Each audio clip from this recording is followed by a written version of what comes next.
Yayasan Perguruan Taman Siswa Cabang Bandung yang terletak di Jalan Taman Siswa Malabar Lengkong, Kota Bandung, saat ini sedang menghadapi tantangan berat dalam mempertahankan eksistensi pendidikan.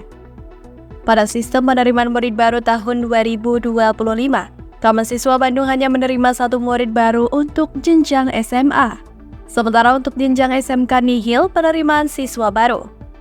Namun bukan taman siswa namanya apabila menyerah pada keadaan yang terjadi saat ini.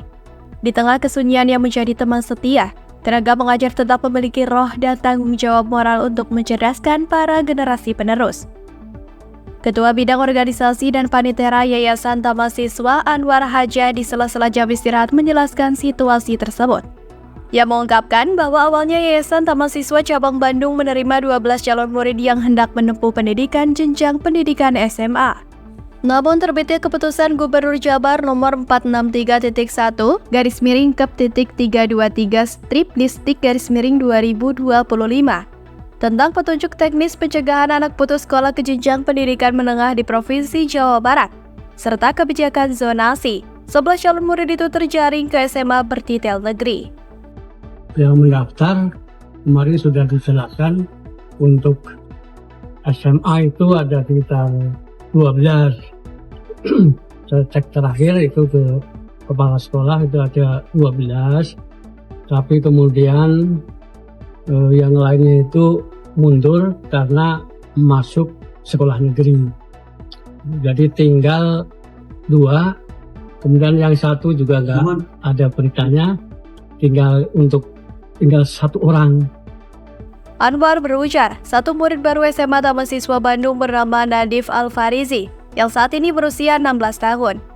Meskipun belajar seorang diri tanpa teman seangkatan, Nadif tetap tekun dan semangat menimba ilmu. Meski hanya ada 1 murid baru, para tenaga pendidik tetap bertanggung jawab memberikan materi pembelajaran bagi Nadif. Mereka bahkan sesekali mengajak Nadif belajar di luar kelas untuk menghilangkan kejenuhan. Anwar mengakui bahwa menyusutnya jumlah murid baru di Yayasan Taman Siswa memang bukan pertama kalinya terjadi. Sekitar 13 tahun silam atau saat ada kebijakan zonasi, yang kini berubah silam menjadi domisili, Yayasan Taman Siswa sudah kekurangan murid.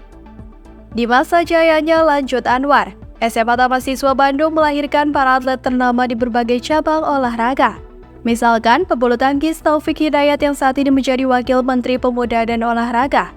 Selain itu juga mantan pemain Persib Bandung, Atep Rizal dan Eka Ramdhani. Itu ada Taufik Hidayat, Atep sepak bola, Eka Ramdhani, kemudian Rizko ya. Yang terakhir All England itu si Fikri. Jadi dulu malah pelopor sekolah atlet itu Taman Siswa.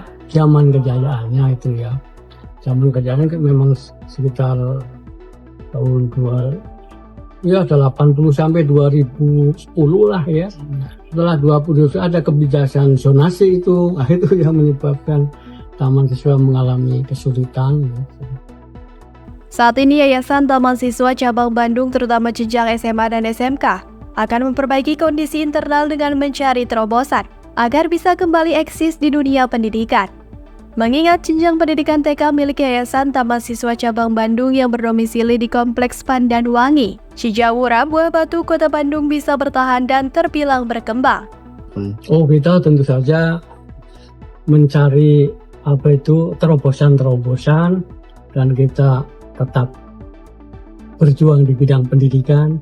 Kita akan memperbaiki kondisi internal kita bisa membuka PKM, membuka kursus, membuka lembaga-lembaga kegiatan pendidikan yang lain ya.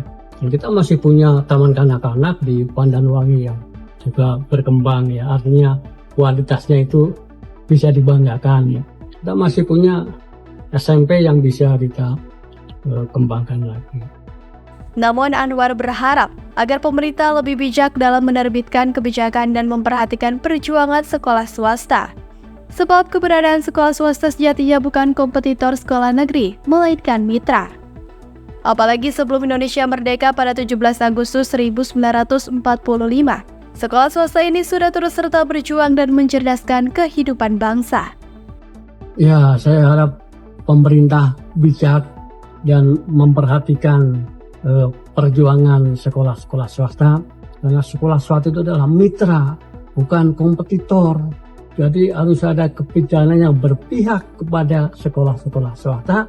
Nah, sekolah swasta itu sudah berjuang sejak zaman penjajah. Sebelum ada sekolah negeri, ya, itu sudah ada sekolah-sekolah swasta, ada Taman Siswa, Paguyuban Sunda, Muhammadiyah, Persis, dan lain-lainnya yang berjuang untuk mencerdaskan kehidupan bangsa. Jadi saya berharap kebijakan-kebijakan itu harus dilakukan secara adil dan memperhatikan kehidupan dan kelangsungan sekolah swasta. Reza, Harapan Rakyat, Bandung.